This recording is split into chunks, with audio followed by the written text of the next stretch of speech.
Muy buenas tardes a todos. Bueno, les doy la bienvenida a un nuevo seminario de nuestro ciclo de seminarios virtuales.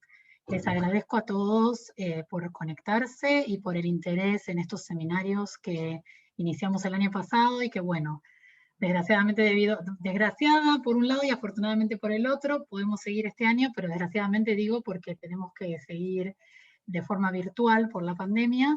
Pero bueno, desde ya estamos muy contentos nosotros con poder estar cerca de ustedes, presentándoles cómo se está trabajando en nuestro país con las tecnologías bueno, que nosotros introducimos. Y bueno, nada, en esta oportunidad, bueno, tengo el placer de poder contar con la gente de Eritas como oradores. En este caso van a participar del seminario como disertantes el doctor Martín Vázquez. Él es el director científico de Eritas, y el doctor Cristian Rohr, que es el responsable de la unidad Wellness. Y bueno, les agradecemos muchísimo su participación en este ciclo. Y el seminario de hoy, el título del seminario es Score de riesgo poligénico, el futuro de la medicina de prevención. Como siempre, el seminario está siendo grabado y después les vamos a enviar el link para que puedan acceder al mismo a todos los inscriptos y a todos los participantes. En el caso de que tengan preguntas, pueden colocarlas en el chat y al finalizar va a haber tiempo para poder responderlas. Y bueno, de mi parte, voy a dejar de compartir la pantalla ahora, así pueden compartir Martín o Cristian. Y les agradezco muchísimo a todos, como les comenté, la participación. Y les pido que se mantengan con el micrófono silenciado durante la presentación para que no interfiera el sonido. Bueno, voy a dejar de compartir. Ya estamos. Cuando quieran, no sé, Martín. Bueno, hola. Martín. Sí, Martín, Julieta, voy a compartir yo. Dale, perfecto. Puedes compartir cuando quieras. Estamos arrancando en eso. Ahí se ve. Avísame, Juli, si se ve bien. Sí, se ve perfecto. Se ve no en modo presentación todavía, pero se ve perfecto. Seguro, ahí voy en modo presentación. Ahí estamos, perfecto. Bueno, yo voy a apagar mi cámara si vos querés quedarte encendido, así no interfiere. Y bueno, muchas gracias, Martín. Arranca cuando quieras. ¿Me escuchás bien, verdad? Se escucha perfecto. Bueno, muchas gracias, Julieta, por esta nueva invitación. Muchas gracias a Biosystem también, a Illumina, por esta colaboración que llevamos adelante, por esta invitación a los seminarios y permitirnos mostrar un poquito las novedades, ¿no? Dónde estamos, qué estamos haciendo, cómo estamos usando la tecnología de Illumina para estas nuevas cosas. Y bueno, esta vez queríamos compartir cómo estamos trabajando en el tema de prevención, ¿no? Porque es un tema nuevo por lo menos para nosotros, y lo estamos encarando con una tecnología diferente que no habíamos contado hasta ahora, y que bueno, queremos aprovechar para contarles un poco. Y bueno, ¿cuál es la idea detrás de esto? Bueno, la idea detrás de esto tiene que ver con el hecho de esta dualidad de enfermedad versus prevención, ¿verdad? En donde, esperen que voy a bajar un poquito esto, ahí está. En donde, bueno, nosotros con todos nuestros test, por ahora siempre venimos corriendo detrás de la enfermedad, ¿verdad? Hacemos un diagnóstico de manera que después se pueda aplicar la mejor terapia necesaria en función de la enfermedad genética o del defecto genético que estamos observando. Pero bueno, siempre estamos apuntando a correr detrás de una enfermedad establecida, donde en muchos casos hay alguna terapia, hay algún manejo del paciente adecuado, y en otros simplemente es un diagnóstico. Entonces, hay otro mundo también por detrás, en algunos casos, que es la prevención, ¿verdad? La prevención es cómo la genética nos acompaña en avisarnos de una posible situación, pero que nos previene para que no lleguemos a eso. Entonces, como digo siempre, de alguna manera, en los ensayos donde vamos detrás de la enfermedad, aplicamos la tecnología sobre una genética que ya nos condena de alguna manera, porque la enfermedad está, y ahora queremos aplicar la tecnología para una genética que no nos condena todavía, simplemente nos avisa, y bueno, y nos va a permitir dar el timonazo necesario y con tiempo como para que la enfermedad no se establezca. Así que bueno, eso es un poco lo que vamos a charlar hoy, y eso es un poco lo que tiene que ver el score de riesgo poligénico, ¿verdad? Entonces, para definirlo bien claro, ya de entrada, lo vamos a hacer por contraste, ¿verdad? Nosotros cuando tenemos una enfermedad monogénica, con una variante que se transforma en una mutación, porque es de muy baja frecuencia en la población y es altamente penetrante, eso genera una patología que hoy es, en algunos casos, bien reconocida, ¿verdad? Y genera una entidad genética que genera la enfermedad, y eso confiere lo que llamamos un riesgo absoluto. Un riesgo absoluto porque yo no tengo que estar comparando con otra población para saber que eso genera un riesgo o una enfermedad que va indefectiblemente a ocurrir en esa persona. Por otro lado, la enfermedad poligénica apunta a aquellas que son enfermedades más crónicas, ¿no? Y que lo que pasa ahí es que hay muchas variantes que aportan a esa enfermedad. Y todas esas variantes son de una frecuencia poblacional más estándar, más elevada, bastante frecuentes en la población, pero que cada una por sí sola no logra el efecto necesario porque aporta muy poco peso, pero cuando combinamos todas, ¿no? Ahí sí aportan un peso determinado, que ese peso conjunto lo conocemos como score de riesgo poligénico, y entonces ahí sí pueden generar una patología en algún momento determinado. No la han generado todavía, ¿verdad? Pueden generarla en el futuro. Y eso lo llamamos como riesgo relativo, porque es un riesgo en comparación con un grupo poblacional que no tiene la enfermedad o que sí tiene la enfermedad. Entonces eso confiere un riesgo relativo. Es distinto de la enfermedad monogénica, ¿verdad? Entonces uno apunta, como dije, el del riesgo absoluto a la enfermedad establecida y el del riesgo relativo a la prevención. Bueno, pero ¿cómo se calcula este score de riesgo poligénico? Para que tengan una idea de qué estamos hablando, ¿cómo se obtiene? ¿Cómo para obtenerlo? Bueno, eso se hace con ensayos poblacionales. Esos ensayos poblacionales típicamente cuentan con dos grupos, y esto es parte del problema también que tiene el score de riesgo poligénico. Cuenta con dos grupos, ¿verdad? Yo tengo que tener dos grupos bien diferentes, en donde uno es un grupo de pacientes que tienen esa patología, ese trait, esa enfermedad, y un grupo que no lo tiene, que no son pacientes de esa enfermedad, y por lo tanto me sirven de grupo control. Esto ya, y yo lo que voy a querer ver es cuál es la diferencia entre las variantes de esos dos grupos, ¿no? Variantes genéticas, que tienen los enfermos que no tienen los no enfermos.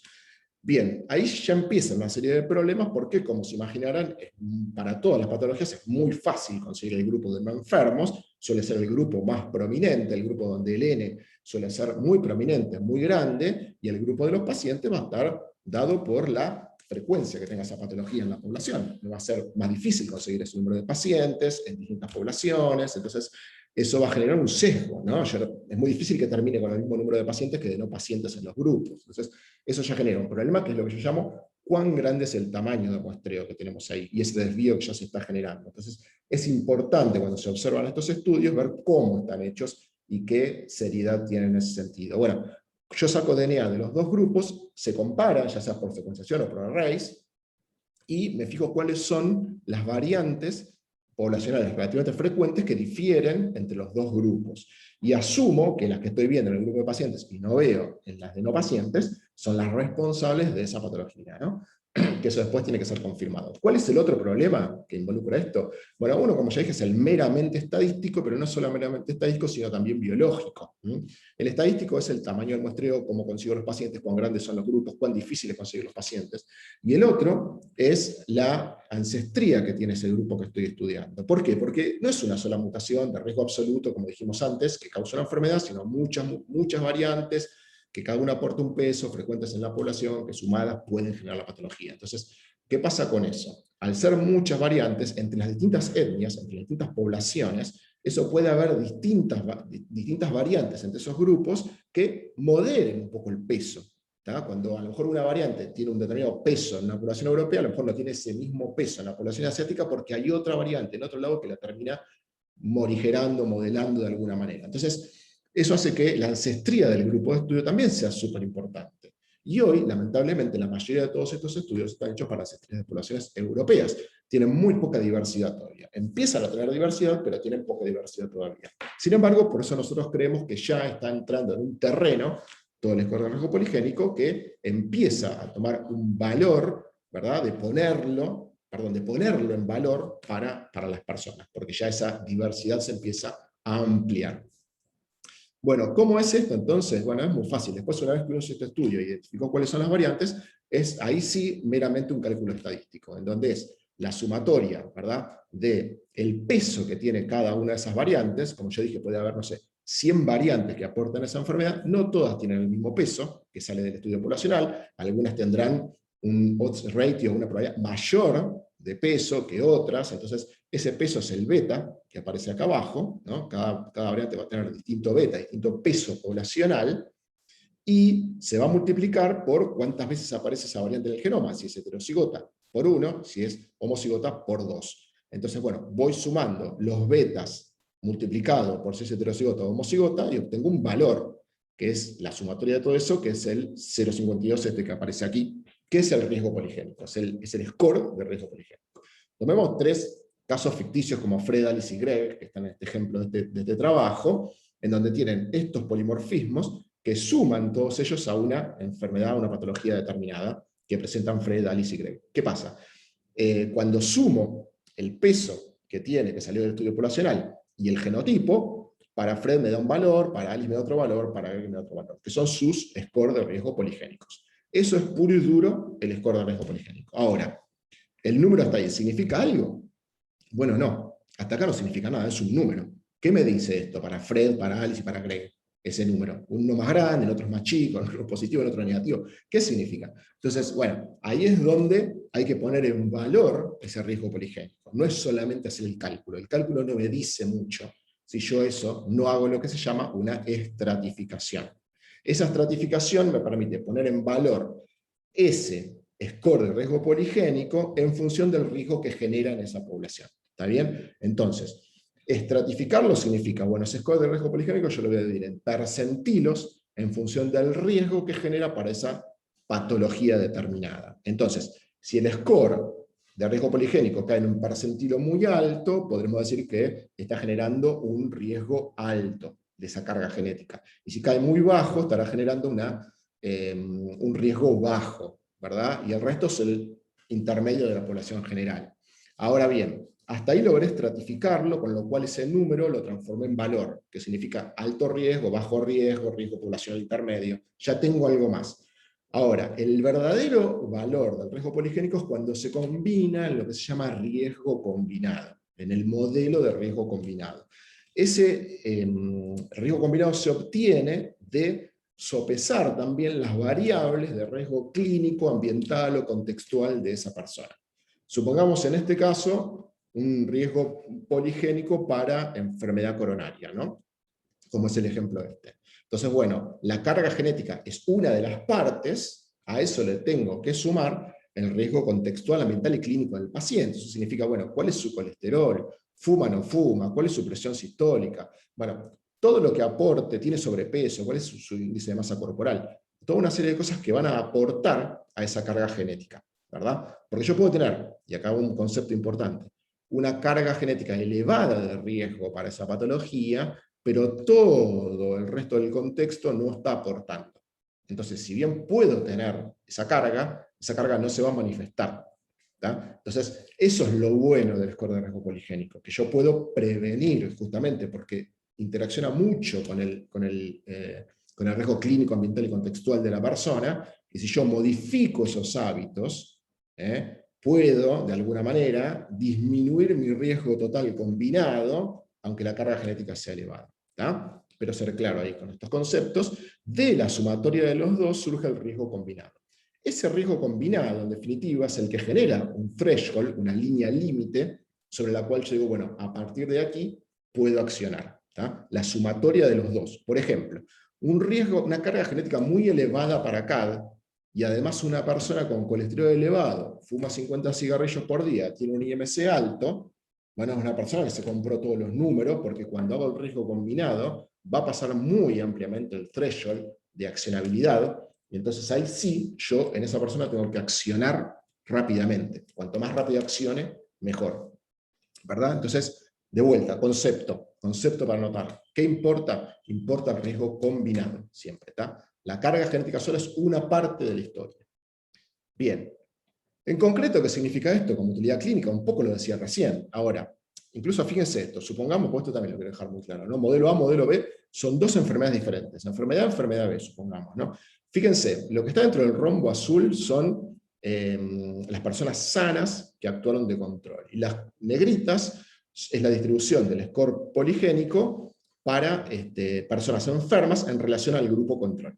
Fíjense que tanto en el modelo A como en el modelo B, proporcionalmente es la misma distribución. Lo que cambia es el riesgo que confiere. Por eso digo, es enfermedad por enfermedad. Con esto quiero decir, supónganse que esta persona de acá le da, el score de riesgo poligénico le da 20, por decir. Y a esta persona de acá, del modelo B, también le da 20. Ahora, 20 y 20, para los dos modelos, para dos enfermedades diferentes, no significan lo mismo. 20 para esta persona es un riesgo alto, pero 20 para esta persona, para esta enfermedad, es un riesgo muy alto. Entonces, por eso no hay que quedarse solo con el número, ¿no? Hay que quedarse con el modelo combinado.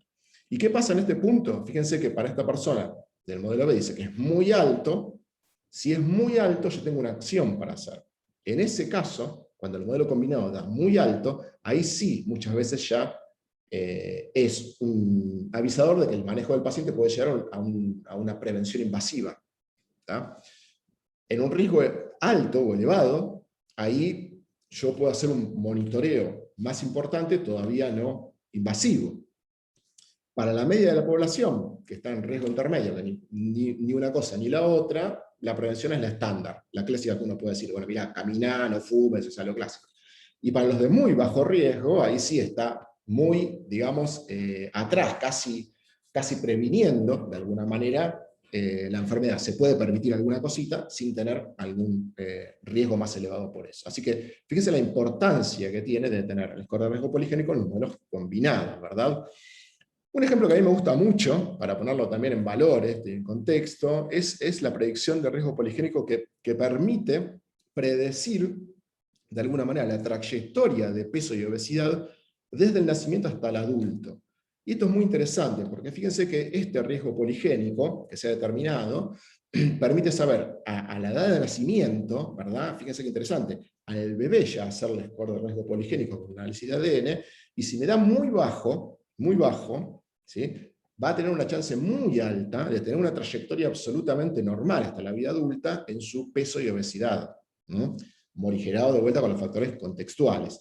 En cambio, si ya al nacer tiene un score de riesgo poligénico muy elevado para esta predicción, lo más probable es que tenga una trayectoria hacia el adulto con sobrepeso, obesidad, etcétera, que eso muy tempranamente lleva a problemas de enfermedades coronarias, falla cardíaca, alta mortalidad, en edades más tempranas, bueno, una serie de cosas que ya conocemos.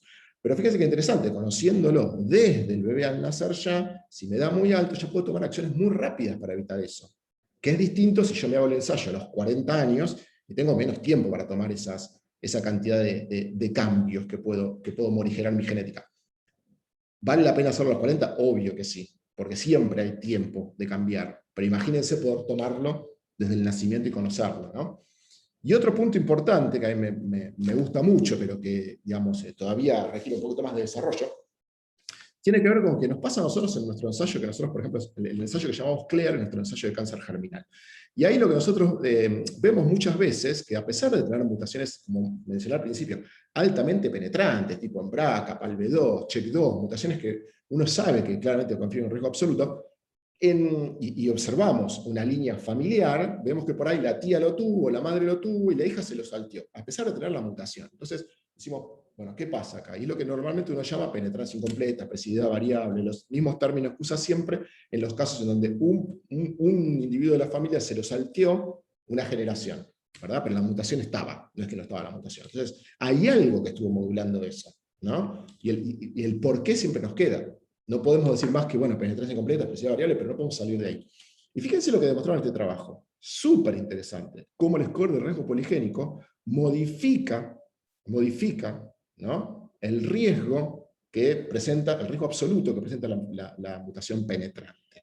Imagínense, ¿no?, juguemos un poco en un futuro cercano, uno tiene una paciente que viene con mutación BRCA2, toda la familia viene transmitida la mutación BRCA2, la madre, la tía, todos con manifestaciones, ¿no? Y llega la paciente y dice, bueno, entonces yo en forma profiláctica, porque mi tía tuvo, mi abuela tuvo, todos tuvieron, digamos, voy a hacer una mastectomía profiláctica, ¿no?, para evitar el problema.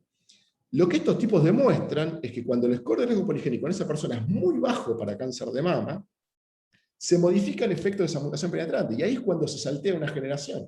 Entonces, uno a esa paciente, ¿le estaría recomendando esa mastectomía que por ahí era innecesaria? si presenta el score de riesgo poligénico muy bajo. Hoy lo dejo como una pregunta desafiante, ¿no? Es muy lindo esto, porque hay mucho terreno para recorrer acá en estas situaciones que se nos presentan a diario. El paper, fíjense lo que muestra. Este es el score de riesgo poligénico, la probabilidad de tener cáncer de mama, para la línea marrón es para non-carriers, es decir, para aquellos que no llevan mutaciones penetrantes, BRCA, PALB2, etc. Y el azul para el que la lleva, ¿verdad? Y esta es la estratificación de riesgo poligénico y la probabilidad de cáncer de mama a la edad de 75 años. Fíjense que en las puntas, cuando el score de riesgo poligénico está en los percentilos muy bajos, o sea que el score es muy bajo para cáncer de mama, cómo estas líneas azul con la marrón casi se tocan.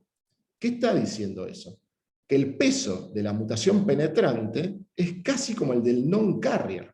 Casi. O sea, es muy baja, casi como no tenerla. No digo que es no tenerla, porque hay una pequeña diferencia, pero fíjense la probabilidad, ¿no? Mínima la diferencia. Cuando en la otra punta, cuando el score de riesgo poligenético es muy alto, se acentúa mucho más el efecto de la mutación penetrante.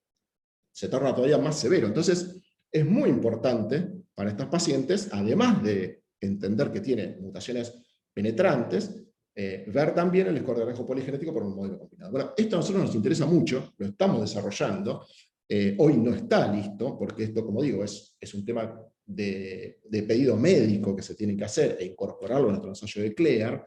Estamos trabajando un modelo de esos, lo estamos trabajando con el advisor de Lina Núñez, este modelo, así que estamos muy bien acompañados para llevar esto adelante, y va a llevar un tiempito, pero nos parece que es clave poder incorporarlo. Déjenme contarles un poco, que les contemos un poquito cuál es la tecnología detrás de lo que hoy tenemos implementado como riesgo poligenético, que digamos, vale la pena decirlo ya, que como dije, no es hoy por indicación médica, porque por ahí todavía no estamos ahí por el tema quizás de las ancestrías más que nada, pero sí, por motivación propia, uno si quiere puede hacerse este test con nosotros y averiguar su score de riesgo poligenético para algunas situaciones que hoy sí tenemos implementadas, que se las voy a mostrar al final. Pero antes de mostrarles eso al final, quisiera recorrer un poquito la tecnología que hay detrás del producto, cómo lo trabajamos nosotros, cómo lo pusimos a punto, ¿no? ¿Verdad? Cómo usamos la tecnología de Illumina para esto. Así que le voy a dar el paso a Cristian, que fue la persona que estuvo validando un poco todo esto. Y bueno, Cristian, te paso la voz y te paso los slides. Bueno, ¿se escucha? Perfecto. Bueno, siguiente por favor. Bueno, para hablar un poco de los aspectos técnicos y de la metodología que nosotros empleamos, quiero que pensemos un poco en la situación que hay dos laboratorios que están trabajando en el desarrollo de un PRS para una determinada condición. Probablemente después de que ellos hagan la investigación y publiquen sus trabajos con el PRS, nosotros cuando los analicemos podamos encontrar que se diferencian o encontrar distinciones básicamente en tres aspectos fundamentales. Por un lado, en el modelo estadístico utilizado, en el número de variantes genéticas que utilizan para determinar el PRS, que puede ir desde unas pocas hasta incluso varios millones, y en la capacidad del PRS de generalizar a toda la población, que es un poco lo que comentaba antes Martín. Siguiente, por favor. Si tenemos en cuenta estas dos diferencias iniciales, por ejemplo, pueden surgir preguntas metodológicas como ser ¿cómo se seleccionaron los pesos que influyen en el PRS para los diferentes marcadores utilizados? ¿Cuántos marcadores se utilizaron? ¿Cuántos se seleccionaron? ¿Con qué criterios se incluyeron los marcadores que se incluyeron? Porque, por ejemplo, un PRS puede tener 100 marcadores, pero si al mismo PRS se agregan otros 100, 200, 500 marcadores, capaz que hay una pequeña mejora en el cálculo de ese PRS cuando se contrasta con la población, pero uno se tiene que empezar a preguntar si esa ganancia mínima que puede llegar a ser por incluir más marcadores, cuánto costo computacional tiene, por ejemplo, para hacer el cálculo del PRS. Obviamente todas estas preguntas, el que las termina respondiendo son los grupos de investigación que terminan desarrollando los PRS. Pero en definitiva, cuando ellos lo desarrollan, lo validan y lo publican, lo que nosotros nos vamos a encontrar es con una lista de SNPs o marcadores que tenemos que genotipar para hacer el cálculo de ese puntaje de riesgo poligénico. Siguiente, por favor. Lo que muchos se imaginarán que para hacer ese genotipado de los marcadores que forman parte del PRS, la técnica más común o que a todos por ahí se nos viene un poco a la mente es el uso de los arrays de SNPs. Sin embargo, últimamente se propuso que la secuenciación de genomas completos a baja cobertura puede ser una buena alternativa al uso de esos arrays de SNPs. Esta es justamente la tecnología que estamos poniendo a punto y validando en Eritas para desarrollar este ensayo hoy en día. ¿Qué ventajas tiene? Por un lado, que el costo promedio disminuye con respecto a los arrays. Por otro lado, terminamos viendo un porcentaje del genoma mayor al utilizar la secuenciación de baja cobertura, e incluso nos permite la ventaja de poder descubrir o visualizar variantes raras, es decir, aquellas variantes que son de baja frecuencia poblacional. Si miran las dos imágenes de arriba, que es como la anterior, la representación esquemática de lo que sería un array de SNPs versus una secuenciación de todo el genoma a baja cobertura, pueden ver que hay una diferencia en el patrón de la información faltante. En los arrays, en el chip del array, lo que se incluyen son sondas marcadoras que van a intentar genotipar variantes o polimorfismos comunes, y generalmente se eligen teniendo en cuenta una población específica. En cambio, en el caso de la secuenciación de genoma completo a baja cobertura, no hay una asunción a priori de qué es lo que se va a secuenciar, sino que es un proceso básicamente azaroso que depende de cada uno de los casos o de las muestras que se está secuenciando en particular. Siguiente, por favor. Ahora bien, ustedes por ahí se preguntan, pero si vos tenés el PRS que tiene unos determinados marcadores que son los que a vos te interesa ver para calcular ese score de riesgo poligénico, ¿cómo haces para ver esos marcadores si no están incluidos en el array de SNPs o si en tu secuenciación no fueron capturados? Y ahí es cuando entra en juego lo que se conoce como la imputación, que es el proceso matemático estadístico por el cual se infiere cuáles son los nucleótidos o genotipos más probables que acompañan a la información que sí vimos como parte del array de SNPs que estamos utilizando o como parte del proceso de los reads del proceso de secuenciación de baja cobertura que nosotros empleamos. Obviamente que para el caso de los arrays de SNPs ya se vienen empleando desde hace muchos años y hay un montón de algoritmos que están súper validados, que son estado del arte y que funcionan bien para ese tipo de chips, que logran hacer una buena imputación y una buena inferencia de la información que nos está faltando. Ahora bien, para el caso de la secuenciación a baja cobertura del genoma completo, esto se propuso hace unos pocos años, obviamente que todo viene de la mano con la baja de costos de los procesos de secuenciación que nos permiten implementar este tipo de tecnologías, pero los algoritmos no fueron acompañando tanto ese desarrollo, básicamente por dos cuestiones fundamentales. Una, que los que son rápidos, es decir, que son implementables de rutina, no andan bien. Es decir, que su performance en comparación a lo que sería una imputación de datos de array es malo. O sea, no obtenemos buenos datos de eso.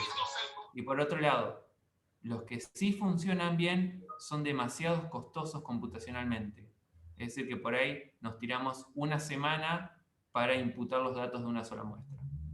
El siguiente, por favor. Esto, por suerte, cambió el año pasado cuando salió públicamente el algoritmo de un software que se llama Glimpse, cuyo paper se publicó este año, el año pasado se había publicado en bioRxiv, que básicamente este algoritmo lo que hace es implementar un método que funciona muy bien para imputar datos de secuenciación completa a baja cobertura y que es practicable de forma computacional, es decir, que no tarda mucho tiempo.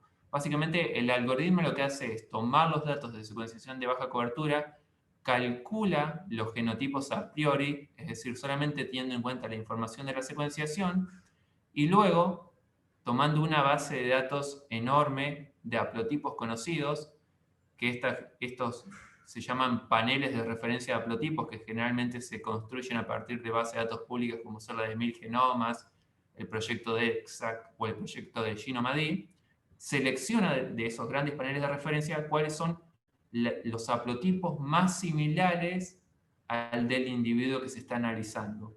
Y luego, a través de un proceso iterativo, que es muy demandante de forma computacional, los va, digamos, como refinando, es decir, los va trabajando, los va mejorando de a poquito, de forma iterativa, cada vez que va mejorando un poco más, incluso los va contrastando con otras muestras que se estén procesando al mismo tiempo, y lo que termina, luego de bastante tiempo de procesamiento, es de armar los genotipos a posteriori, es decir, cuál es la probabilidad súper refinada de un determinado genotipo en las determinadas posiciones.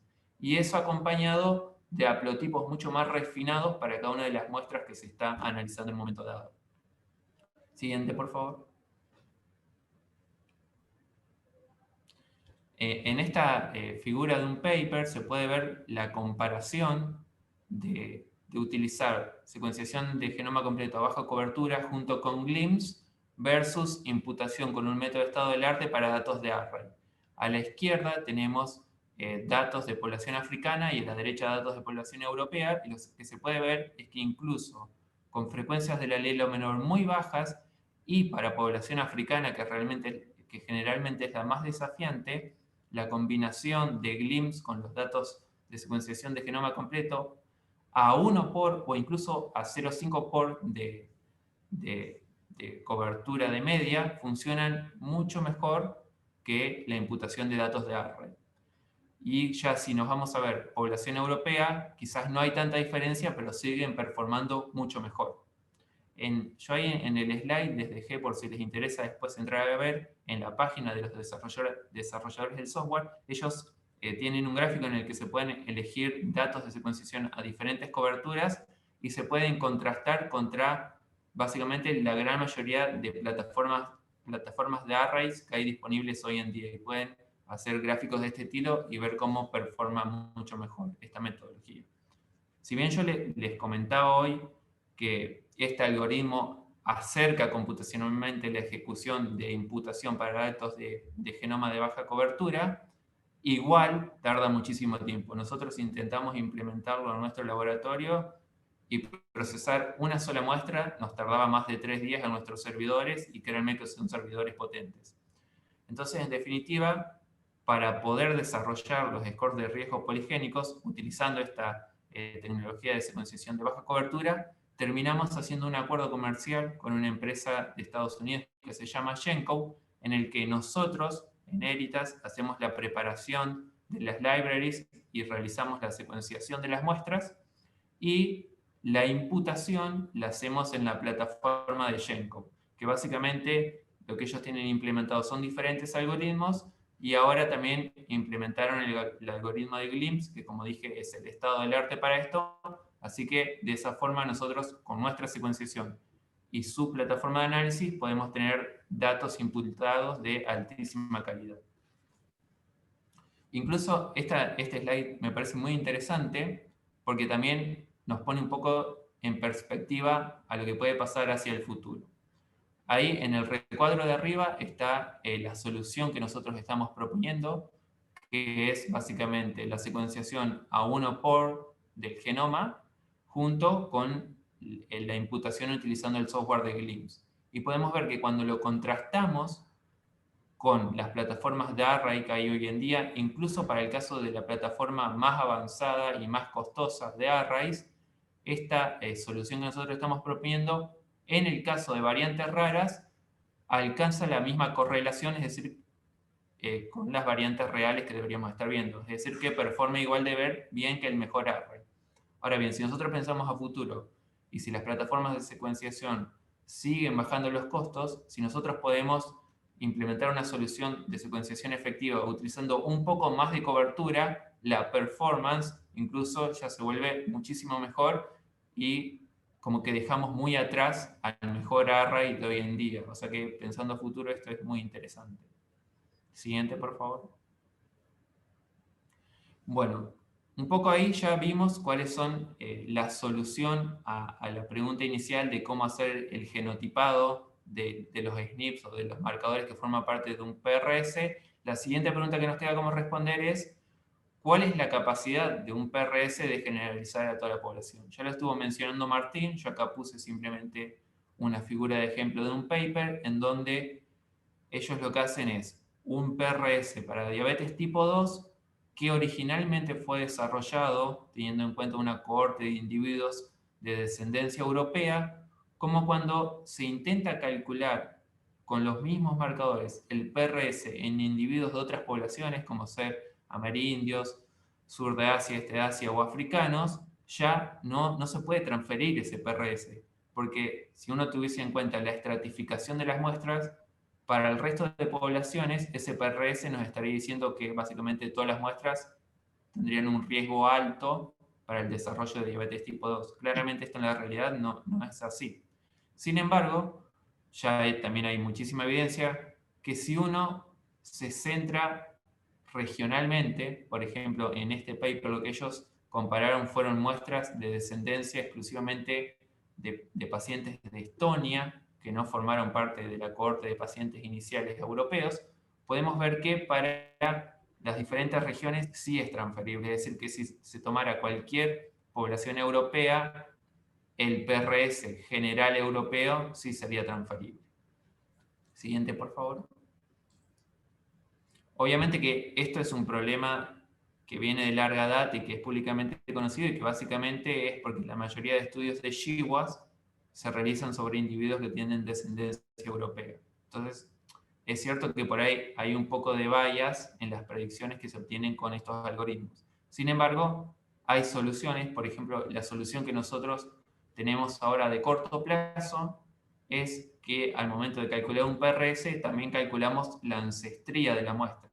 Si esta muestra tiene una mayoría de ancestría europea, como en estos casos estamos implementando PRS que están validados para ese tipo de ancestría, se pueden extrapolar los resultados y tenemos confianza de que las estratificaciones van a funcionar bien. Siguiente, por favor. Obviamente que a futuro, la situación ideal y en la que la mayoría de los grupos están trabajando es en la de generar PRS que sean transferibles o que funcionen para diferentes tipos de ancestrías. ¿Cómo lograr esto? Claramente hay muchísimas formas metodológicas de hacerlo, ya sea incluyendo individuos de diferentes ancestrías en los trabajos o tomando marcadores específicos de las diferentes ancestrías para conformar el PRS o seleccionar marcadores de determinadas regiones que se sepa que van a performar bien sin importar la ancestría de la muestra. Es decir, la segunda ola de PRS esperamos que sean generalizables a toda la población y que no sean ancestría dependientes. Siguiente, por favor. Como parte del desarrollo de PRS, lo que nosotros hicimos fueron diferentes etapas de validaciones.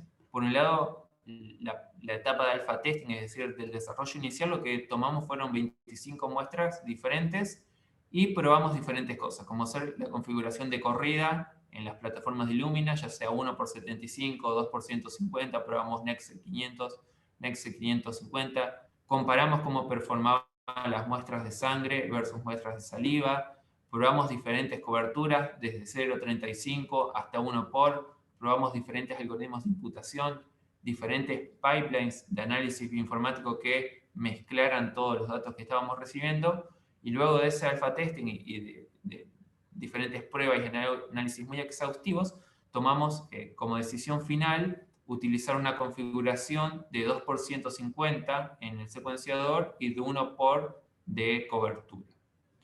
Para validar esto, seleccionamos 15 nuevas muestras diferentes a las iniciales y nos dispusimos a validar diferentes aspectos, como ser cómo funcionaba la toma y la estabilidad de muestra tratándose de saliva, que es algo que no habíamos trabajado previamente, cómo funcionaban esas muestras de saliva teniendo en cuenta la logística de los envíos y las recepciones de muestras, y como estamos desarrollando una plataforma que después va a comentar Martín para hacer esto accesible a los clientes DTC, cómo desarrollar esa plataforma y que sea accesible los resultados y entendibles para una persona, digamos, sin una formación, digamos, de alto nivel para llegar a comprender este tipo de datos. Básicamente esto es lo que está pendiente de un lanzamiento. Martín, te cedo para que sigas. Fantástico, Cristian, súper claro. Espero que haya sido claro para el público. Si no, nos dejan preguntas y las vamos viendo. Efectivamente, como dice Cristian, es una muestra de saliva. Hoy, como dije, esto es para las personas que tienen un interés, todavía no por orden médica, y lo que implementamos en Eritas hasta el día de hoy, para contarles, es score de riesgo poligénico para enfermedades coronarias, para cáncer de mama, para cáncer de próstata y predicción de COVID severa.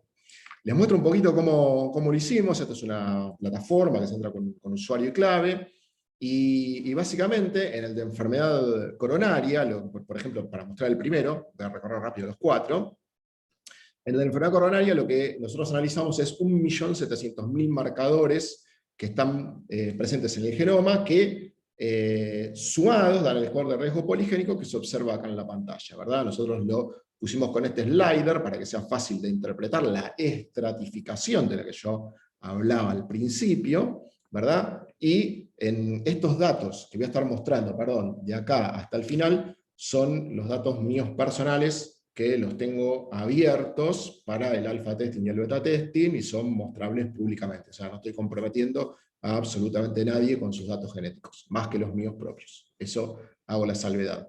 Entonces, lo que se observa acá para mí es un riesgo de enfermedad coronaria promedio de la población, que esa es la carga genética. Acto seguido hay que llenar un cuestionario que recolecta datos, como dije, contextuales, como ser sexo, edad de la población, fumador actual, diabetes, diagnosticada por el médico, hipertensión, historia familiar de parientes de primer grado, colesterol alto, índice de masa corporal. Una vez que tenemos todo eso, va a ser necesario para armar el modelo combinado, que un algoritmo que va a correr por detrás de la plataforma, apenas uno termina de completar este cuestionario, real time calcula el modelo combinado y lo presenta en la pantalla, ¿verdad? Entonces, bueno, esta es mi carga genética. Cuando se hace teniendo en cuenta sexo y edad, ahí solamente suma un 1% de edad adicional, de riesgo adicional, y apenas un 6% acumulado a los 70 años. Con el riesgo combinado, con todos los factores convencionales tenidos en cuenta en el modelo combinado, ahí no suma ningún tipo de riesgo a la edad de 70 años. O sea, quiere decir que para este caso, para mi caso, está muy bien para el score de riesgo poligénico para enfermedad coronaria. Siguiente, digamos, nosotros entendemos que esto, digamos, tiene una connotación médica y de cambio de hábitos, por eso sí es verdad que nosotros lo conectamos a Gen24. Dentro de la plataforma hay un botón para conectarse a Gen24. Gen24 es nuestra plataforma virtual de atención genética, que está montada sobre la plataforma de Doc24, pero para hacer análisis genéticos, modificada para eso. Y digamos, ahí nosotros tenemos un equipo hoy polifuncional que tiene 2 médicas genetistas y 2 licenciadas en nutrición trabajando detrás de Gen24. Entonces, en todo caso, la persona, si tiene interés, puede conectarse con nuestro equipo a través de Gen24, ya sea con la médica genetista o con las licenciadas en nutrición, para ver cómo cambiar los hábitos o cómo entender mejor el riesgo genético, ¿verdad? Así que eso está dentro de la plataforma y se puede hacer, ¿verdad? Así que bueno, cáncer de mama. Cáncer de mama son 313 los marcadores que estamos evaluando nosotros en este momento. Es el más state of the art, si se quiere, que hay en la actualidad. Se venía de uno de 78 previamente, este mejoró sustancialmente.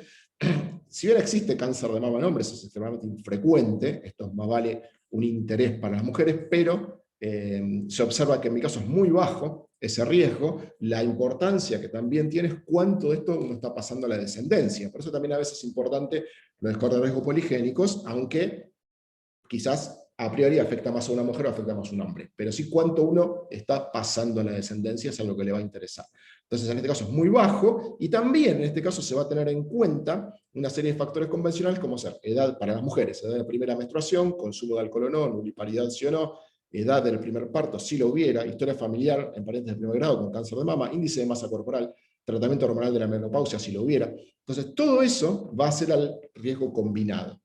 Eso es lo que nosotros hoy estamos tratando de incorporar a nuestro ensayo de CLEAR, de cáncer germinal, que es por orden médica. Eso hoy, repito, es lo que decía, es un pequeño clinical trial que estamos diseñando con el advisory de Lina Núñez, y eso probablemente nos lleve un tiempo ponerlo en la práctica, porque tiene algunos desafíos y tiene el tema de la ancestría también por detrás. Aunque es interesante porque este cáncer de mama está validado para la ancestría europea, como todos, eso no hay ni que decirlo, pero también está validada para las ancestrías latinas, ¿verdad? Latinas de Perú, México, para arriba, ¿no? Entonces, es muy, muy interesante. Acto seguido, digamos, este es el riesgo, y cuando se hace el riesgo combinado, aparecen los porcentajes y los valores a pronóstico a 70 años, ¿verdad? Como hicimos con el otro. En el de cáncer de próstata, acá se evalúan 147 marcadores en el genoma, ¿verdad? Y bueno, sí, es más para los hombres. Para el caso de las mujeres es cuánto carga están transmitiendo en la descendencia, que puede ser de interés. Ahí me dio un valor relativamente bajo de promedio poblacional, con lo cual tampoco indica acciones a tomar. En este caso, las acciones a tomar son, si hubiera dado un percentilo muy arriba, digamos percentilo 95-99, uno indicaría ahí, fundamentalmente, la idea de hacer controles periódicos desde edades más tempranas, por ejemplo, ¿no? Cosa que en este caso uno empezaría a las edades que normalmente se empiezan. No hace falta tener cuidados tan tempranos. Y por último, el otro que tenemos incorporado hoy es el análisis de riesgo de enfermedad severa de COVID-19. Esto es un trabajo del consorcio internacional que publicó hace un tiempo ya 6 marcadores que, pueden inducir enfermedad severa en personas que normalmente no presentan comorbilidades de las conocidas hoy para enfermedad severa de COVID, y también un poco independiente de la edad. Por eso acá se observa a veces personas jóvenes que no presentaban ninguna comorbilidad a priori y terminan internadas con enfermedad severa, algunas llevando a la muerte. La razón es más vale genética, y eso se determinó en este estudio, habiendo algunos de estos marcadores que son mucho más importantes. Nosotros priorizamos estos marcadores y los pusimos en esta especie de reloj que nos permiten estimar cómo es ese riesgo. En el caso mío es moderado, o sea, no presenta grandes problemas, ya que, digamos, no presenta los marcadores más importantes que se conocen para enfermedad severa, y que ya actúan incluso en heterocigosis. Nosotros sí tuvimos un caso que hicimos de un chico de 20 y pico de años de la ciudad de Rosario, que terminó internado en una UTI con enfermedad severa, sin ningún tipo de comorbilidad. Por suerte pudimos contar con su muestra, y el valor le daba entre 8 y 9, creo, algo así. Con lo cual, fíjense que ya valores de 8 y 9 son valores muy importantes, y se puede llegar hasta valores de 19. Entonces, es interesante también conocer esto, porque de alguna manera está funcionando muy bien para predecir enfermedad severa en personas que no tienen comorbilidades. Y el odds ratio, o sea, la probabilidad que está agregando, es más alta incluso que la que hoy se conoce por el factor de edad o de sobrepeso. O sea, la carga genética en este caso tiene más peso que la que hoy se conoce de edad avanzada o de sobrepeso para COVID. Así que bueno, imagínense. Bien. Y por supuesto, como dije, se presenta la ancestría. ¿Por qué la ancestría? Porque hoy hay que validarla dentro de la plataforma para ver si son válidos o no los resultados de esa persona. Como también mencionó Cristian, esta es mi ancestría mayormente europea, valido todos los resultados anteriores, ¿verdad? Como también mencionó Cristian, bueno, no es que el PRS se invalida absolutamente por tener otro tipo de ancestría, simplemente que hay que tomarlo con cuidado, porque puede haber modificadores que en este momento una persona no los esté evaluando, y ese score o esa estratificación puede no ser tan precisa, si se quiere. ¿tá? No es que deja de tener valor, pierde precisión, como se mostró en los resultados anteriores. Entonces, sí hacemos mucho hincapié en el tema de que esté validado para las ancestrías, como dije, que son importantes. Las europeas mayormente, o el de cáncer de mama, europeas o latinas, para el que tenemos implementado, ¿verdad? Próximamente, obviamente, esto va a ir tomando mayor cantidad de relevancia en etnias que se van agregando, y los PRS se van a ir afinando para distintas situaciones. Bien, dicho esto, digamos, lo próximo que nosotros tenemos en carpeta, con esto finalizo, es la implementación de otros PRS, estos que ya tenemos incluidos, que son aparición de enfermedad temprana de Alzheimer, diabetes tipo 2 y hígado graso no alcohólico. Esto es importante porque diabetes tipo 2 sí es una enfermedad de riesgo poligénico, ¿verdad? No se le puede atribuir a 1, 2 o 3 o 4 variantes que andan dando vuelta, es una enfermedad crónica que tiene que ver con un riesgo poligenético complejo. Lo que nosotros observamos siempre es, bueno, o sea, hay más de 100 PRS en cursos para distintas patologías. Digamos, sería muy irresponsable querer implementar todo eso en nuestras poblaciones sin ver cómo son esos estudios, que es lo que nosotros nos fijamos fundamentalmente, qué réplicas tienen, qué tamaño muestral tiene, qué diferencia hay en el tamaño muestral entre el grupo control y el grupo pacientes, que es súper importante, y, bueno, como dije, cuántas réplicas tienen distintas etnias. Nos fijamos un montón de cosas antes de decidir, digamos, si tiene suficiente validación como para que nosotros podamos hacer la implementación que hacemos dentro de ERIC. Así que estos tres creemos que sí están en ese orden y próximamente también los vamos a estar implementando. Así que bueno, con esto termino la parte del seminario que teníamos planificada y lo dejo abierto a preguntas en caso de que haya alguna. Así que bueno, le voy a pasar el mando a Julieta de vuelta, supongo, ¿no? Bueno, muchas gracias Martín y Cristian. La verdad muy, muy interesante. Y bueno, les agradezco mucho la presentación. Estoy viendo algunas preguntas que van apareciendo acá, si querés te las voy leyendo y vamos viendo. Bueno, la primera pregunta dice, hola Martín, ¿tienen algún estudio hecho con enfermedades neurodegenerativas? Bueno, acá algo mencionaste, por ejemplo, Alzheimer. Bueno, preguntan eso. Creo que un poco ya lo respondiste.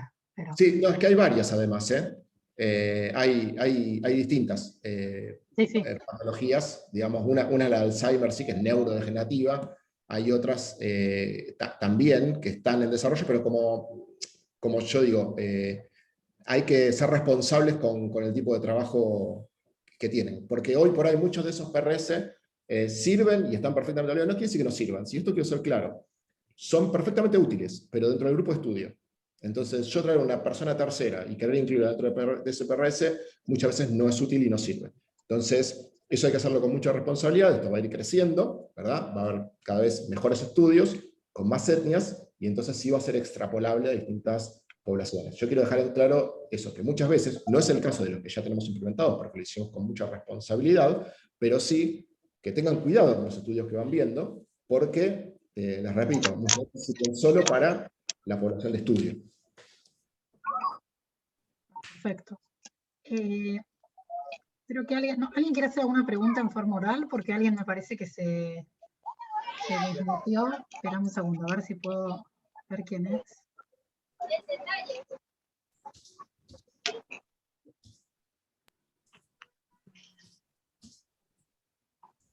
Creo que ahí estamos, perdón. Bueno, acá otra persona que se tuvo que retirar dice, súper interesante, me retiro porque comienzo a atender. Digo, para que... después acá preguntan, muy interesante, ¿cuál es el valor del análisis? No sé si ustedes quieren hacer un mail para que se pongan en contacto con ustedes. Augusto pregunta, no sé quién es, no sé si... Sí, totalmente. Si está Laura como dije, nosotros esto está en la etapa final de desarrollo, hay 15 beta testers que nos están permitiendo testear toda la plataforma, toda la situación, así que, digamos, sí, para la persona que tiene un interés muy, digamos, personal en verlo, por supuesto que va a estar disponible, y eso, sí, por supuesto, lo podemos ver con Laura en breve. Perfecto. Acá hay otra pregunta que dice, ¿los SNPs que están analizando para el PRS son además de riesgo variantes de protección? No, o sea, el mismo score de riesgo poligénico tiene implícito eso. Lo que analiza es una cantidad de variantes que están en un grupo de pacientes que no están en el grupo control. Entonces, al estratificar eso, a vos lo que te va a quedar es que tenés aquellos que están en un percentilo muy bajo, pueden indicarte cierta protección o cierto desarrollo demasiado tardío de eso, si querés, con respecto a los que presentan una estratificación alta de ese score. ¿Sí? O sea, no estaría correcto hablar de protección per se, pero sí de un riesgo muy, muy disminuido aquellos que estén en un percentilo muy bajo. O sea, menor que la media de la población, vamos a decirlo así. Si yo, cáncer de mama, voy de 0 a 100 en la estratificación y me da 5, tengo una probabilidad mucho menor que la media, de tener cáncer de mama, que es distinto que hablar de protección. Podrían ser parecidos, pero es distinto, estrictamente igual, distinto. Yo creo que lo que está preguntando, y básicamente es correcta la pregunta, es que sí, hay algunos marcadores como que suman el riesgo y otros que restan. Es decir, que se puede pensar que al restar tienen un efecto, entre comillas, protector. Eso sí es así. Claro, serían como marcadores que reducen el riesgo, sería básicamente. Exactamente. Sí, sí. Claro. Y desde ese punto de vista pensarlos como de protección, entiendo. Sí. Perfecto. Sí, yo entendí. Pero lo correcto para el riesgo poligénico es que hablemos de riesgo disminuido con respecto a la media de la población. Ok, perfecto. Sí. Bueno, ¿se observa algún tipo de riesgo poligénico entre, por ejemplo, diabetes y COVID? Asociación, me refiero, o cáncer de mama y diabetes. Sí, a Esperame un ver. segundo que... Sí, ¿qué pasa? Con respecto a la pregunta, yo no tengo en mano ningún estudio que haya hecho eso porque justamente lo que se hizo para poder tener los valores de ese riesgo poligénico de enfermedad severa es haber excluido a todos los grupos de riesgo con comorbilidad. Porque lo que uno quería es, ya, cuantos más separados estén tus grupos de estudio, y eso es lo que debería pasar idealmente, como si te imaginas un test de student, o sea, tiene que ser bien separados los dos grupos, no enfermo contra enfermo. Si empiezo a agregar comorbilidades, ahí agrego un gris que los va llevando de un lado al otro a los grupos y genera un montón de confounding factors. Entonces, lo ideal es que vos tengas los dos grupos bien separados. Entonces eran personas sin ningún tipo de comorbilidades, preferentemente jóvenes, entre 20 y 50 años, que presentaban la enfermedad severa, contra digamos, un grupo control. Entonces, eso permitió ver, digamos, cuáles eran los marcadores que estaban generando ese problema de enfermedad severa. No un estudio combinado que agregue diabetes. O sea, la diabetes per se ya agrega, pero por otra razón, agrega comorbilidad a COVID. Perfecto. Bueno, acá saludan desde Colombia, te Sí, qué digo. bueno. Acá hay otra pregunta que dice, buenas tardes, muchas gracias por la presentación. ¿Sobre qué ancestría se realiza la imputación en el lugar donde ustedes derivan para el cálculo de PRS? ¿Qué impacto tendría un análisis teniendo en cuenta la ancestría de nuestro país? Bueno, Sí. europea. Pero, a ver, lo que pasa con nuestro país es bastante particular. Que si yo estuviera ubicado, por ejemplo, en Perú o en México, por ahí sería diferente. Y que reconocidamente es diferente. Porque en Argentina vos tenés una abrumadora mayoría de descendencia europea. Entonces es muy probable que caigas en ese grupo. En cambio, donde ya tuviste mucha más mezclas genéticas o admixtures genéticos, eso bueno, puede complicar un poco el análisis, a menos que lo tengas validado también para esa situación. Entonces, bueno, particularmente, justo nuestro país es muy particular en eso, como le podría pasar a Uruguay también, por ejemplo, en donde bueno, la gran mayoría es de descendencia europea, y de hecho todas las personas que nosotros tomamos al azar para hacer el testing, siempre nos la mayoría europea validando el asunto.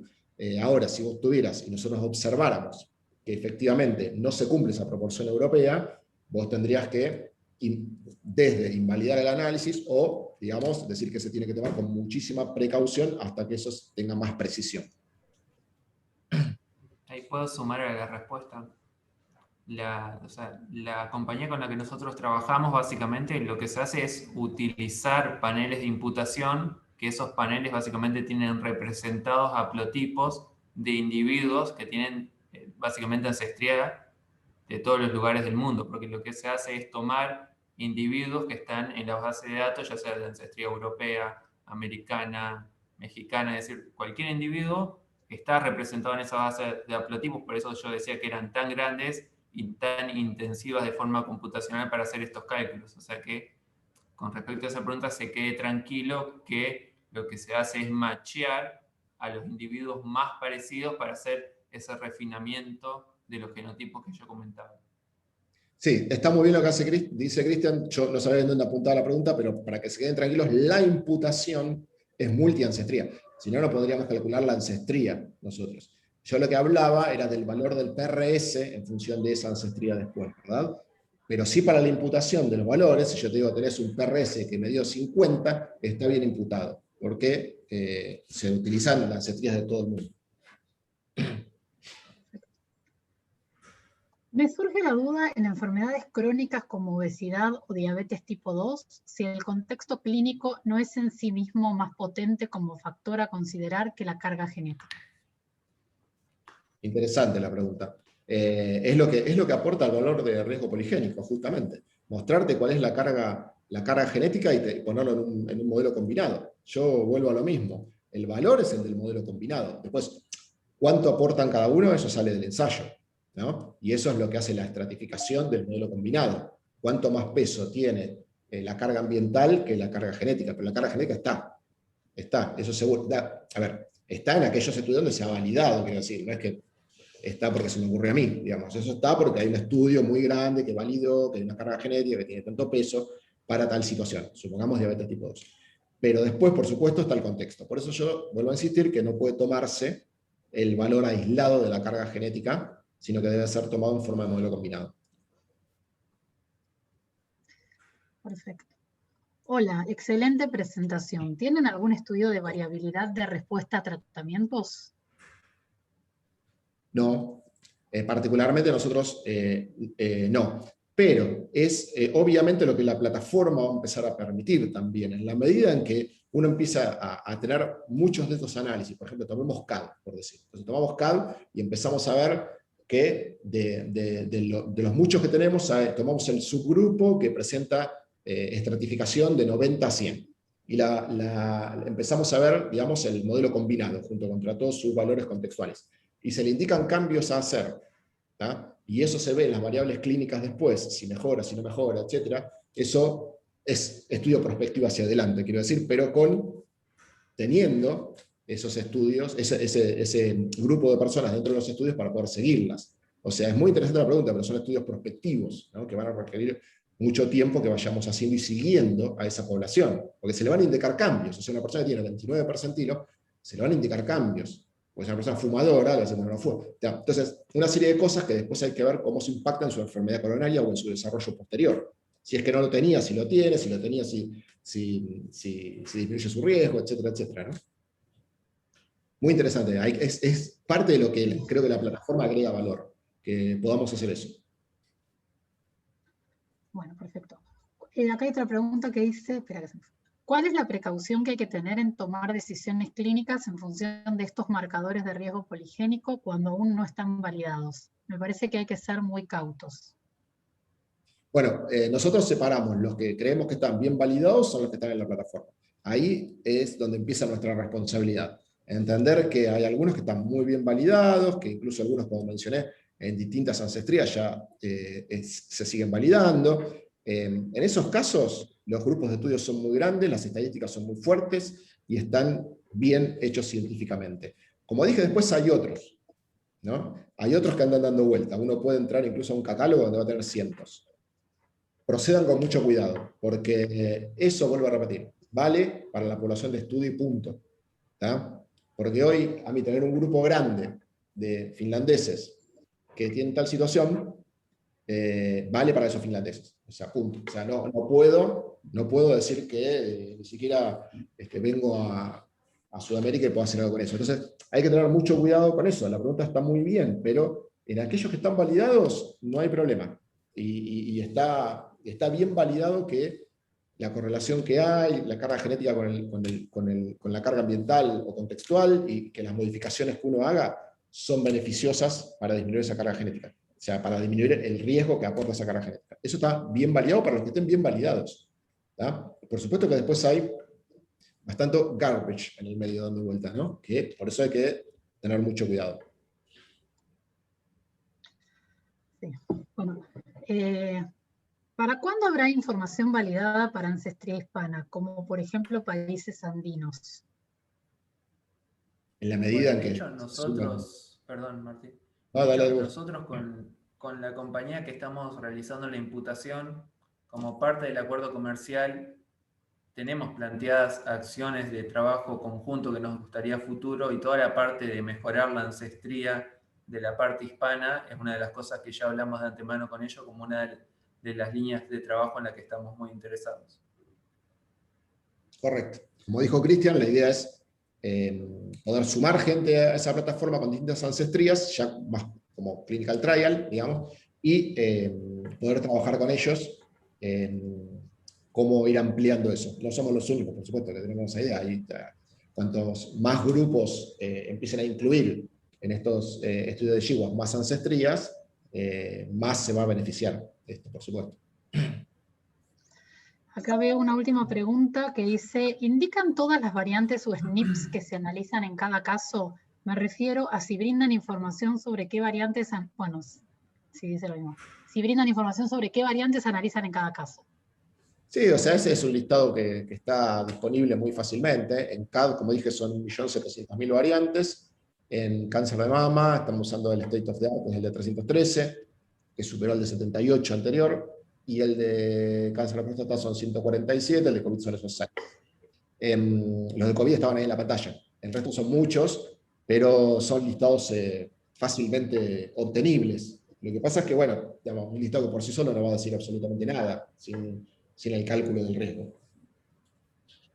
Entiendo. O sea, no son analizables, con esto quiero decir, no son analizables individualmente. O sea, no puedo agarrar la lista sábana de 1.700.000 y tratar de sacar alguna conclusión de ellos, porque no tienen ningún sentido en la lista sábana. Lo que tiene sentido es el score de riesgo poligénico. Claro, están incluidos para poder hacer este cálculo como mostraron. Exacto. Okay. No tiene nada que ver con lo que yo expliqué al principio del riesgo absoluto, en donde hay una variante que sí me interesa mirarla quién es, porque esa confirma un riesgo absoluto. Acá hay una pregunta más que apareció, dice, ¿revisan variantes patogénicas que sean accionables? ¿Cómo? A ver, de vuelta. ¿Revisan variantes patogénicas que sean accionables?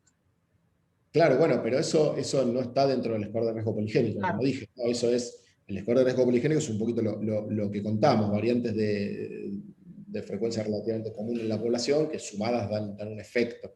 Ahora, las otras, por supuesto que lo hacemos, con toda nuestra unidad de salud, hacemos exactamente eso. En nuestro ensayo, por ejemplo, de Claire, que es de cáncer germinal, lo que nosotros miramos específicamente son mutaciones patogénicas accionables. En el futuro queremos combinarlo con el score de riesgo poligénico, pero en ese ensayo puntualmente uno va a las variantes patogénicas directamente accionables. Perdón, perdón, voy a intervenir con el audio porque soy yo la que hice la pregunta. Muchas gracias, Martín, no. y al equipo. No, yo decía, si en ese estudio, o sea, ustedes, por lo que entendí, hacen la secuenciación del genoma. O sea, sí, que esas variantes a baja cobertura, o sea, esas no. variantes ustedes las podrían ver igualmente, aunque están mirando el riesgo poligénico o no. ¿Se entiende lo que pregunto? Sí, ahora se entiende perfecto, sí. Con cautela, ¿no? Esto está, nosotros, el compromiso que uno encuentra es, a ver, esto voy a ser muy claro también, está buenísima la pregunta. A ver, la tecnología de Low Pass Genome Sequencing es el futuro, porque, digamos, de alguna manera es ir encontrando el compromiso, secuenciar todo el genoma a una cobertura que sea lo suficientemente útil para ver lo que yo quiero ver, manteniendo un costo aceptable. Voy a hacer secuenciación de genoma completo, 40 por, que sería un genoma clínico, es muy caro. La verdad es que va a seguir siendo caro durante mucho tiempo. Y muchas veces no hace falta. Entonces, sí es la técnica final. El día que un genoma completo salga a menos de $100, esa es la técnica final a la que todo el mundo apunta. Pero tenemos un camino. Aunque les digan otra cosa, nosotros que estamos de y este que lado, va a dar todas las respuestas. va a dar todas las respuestas. Pero aunque les vendan otra cosa en la publicidad, nosotros estamos de este lado secuenciando y el camino largo. Pero bueno, aquellas empresas que dicen me sale $300 es porque, digamos, están perdiendo plata a propósito porque lo que quieren son sus datos. Como te dicen, che, mirá, yo te secuencio el genoma completo por $200, y vos decís, lo que sale, se lo mandás, ellos lo que quieren son tus datos. Están perdiendo plata por ese lado para ganarla por otro. Pero no sale eso. Ni de casualidad poner una muestra en un secuenciador Nexic, NovaSeq, etcétera, ni de casualidad sale eso. Entonces, sí entendemos que eso es un camino largo. Pero Low Pass Genome Sequencing es una técnica ideal y hay que encontrar el equilibrio entre, entre obtener la información que uno quiere, como dije, y el costo. Uno por, como nosotros encontramos después de poner varias cosas a punto, nos pareció adecuada. El 1 por, como mostró Cristian en un gráfico, permite ya analizar algunas variantes raras, ¿tá? Hasta ciertas frecuencias poblacionales. Si uno ya quiere ir a ver una mutación altamente penetrante que está en la población al 0,001 por, ahí ya probablemente no te alcance la tecnología, a menos que subas, en vez de 1 por, a 5 por. Por ahí con 5 por sí habría que hacer las cuentas. Pero digo, a lo mejor 5 por es un compromiso adecuado para verlo. Hoy, a 1 por, digamos, nosotros nos concentramos en el score de riesgo poligénico. No estamos mirando Claro, claro. mutaciones penetrantes como un BRCA2 penetrante, etc. Eso lo hacemos directamente con nuestro panel de alta cobertura, exclusivo para cáncer germinal. Gracias por la pregunta. Perfecto. Perfecto. No veo más preguntas, pero te quería hacer una pregunta, Martín, yo. Con respecto a lo que, digamos, el score que mostraron de riesgo de COVID severo, ¿eso podría estar asociado o impactado de alguna manera por ahora todo el surgimiento de las distintas variantes de COVID, por ejemplo, que impactaran también de alguna manera en ese score? A ver, el score es, o sea, acá ya entra especulación, ¿no? Porque eso no está ni siquiera hecho, pero ni especulación personal. No, el score es el score y tiene que ver con la genética propia, y en realidad, digamos, todavía está en estudio qué significan esas variantes que encontraron. Hoy son las variantes que indican esto, que muchas veces te pasa eso. Por eso decíamos, no vale la pena tener la lista sábana de 300 variantes, lo que sea que están analizando, porque solas no te dicen nada. Entonces, porque algunas de ellas están ahí, aportan al score, sabes que aportan al score, pero caen en lugares que no sabes ni qué hacen. Entonces, no tiene ningún sentido. Pasa con estos de COVID. O sea, simplemente salieron porque yo agarro 2 grupos bien diferentes, tan diferentes, que me permite marcar diferencias muy grandes. Entonces salen esas 6, como una probabilidad enorme, ¿no? De que sean responsables. ¿Qué pasa? Les caen en genes que ni ellos saben que son esos genes. No tienen idea, pero a la larga tampoco les importa por ahora, porque lo que indica el score, que si los tenés, vas a sufrir enfermedad severa. Sí, igual ya avanzaron en tratar de entender algunos. Y uno de ellos, que es el más importante de todos, que es un haplotipo heredado de los neandertals, que es el que más aporta al score, codifica unas citoquinas que se alojan preferentemente en las células del alveolo del pulmón y generan inflamación, o sea, porque están muy activas y reclutan mucho macrófago a la zona, ¿verdad? Esas citoquinas liberan y llevan mucho macrófago a la zona, justo al alveolo, ¿verdad? Y genera una inflamación muy grande, incluso cuando ya no está el virus, ¿verdad? Porque la enfermedad severa de COVID, el virus ya tiene poco que ver. El virus hizo la disparada, pero ya después la enfermedad severa, el bicho se fue. O sea, lo que queda es una inflamación autoinmune actuando sobre las células pulmonares, donde aparentemente tener esa variante hace que se recluten muy eficientemente, de alguna manera, macrófagos a esa zona que se termina volviendo en contra, ¿no? Pero eso se suma a muchas otras cosas, como que la disparada del interferón 1 sea más tardía que pronta. Aquellos que la pasan re bien tienen una disparada de interferón que es muy rápida, los que la pasan mal tienen una disparada de interferón que es más tardía. Eso hace que vaya a los pulmones, eso hace que genere la inflamación en pulmones. O sea, hay varias cosas para ver. Pero bueno, esos son los primeros datos que tienen ellos sobre esas variantes. Que como digo, al principio ni les interesaba dónde había caído. Por supuesto que la curiosidad biológica va a hacer que te enteres, ¿no? Pero casi que no te cambia nada, porque tenerlo es ya como suficiente para saberlo, ¿no? Bueno, gracias. Bueno, no hay más preguntas. Y bueno, les agradezco a todos por haberse quedado unos minutos más y a ustedes también. Y muchísimas gracias por la presentación, Martín, Cristian, y a toda la gente de Veritas. Bueno, de nuestra parte, a todos los participantes también, muchísimas gracias. Y bueno, como les comenté, van a recibir después el link con la grabación por si quieren volver a escuchar la presentación. Y bueno, me despido de mi parte. Muchísimas gracias a todos. Muchas gracias a ustedes por la invitación de vuelta. Así que bueno, la verdad muy, muy bueno, muy buenas preguntas también. Gracias por la invitación. Bueno, muchísimas gracias. Hasta luego a todos. Chau, chau. Gracias. Hasta luego.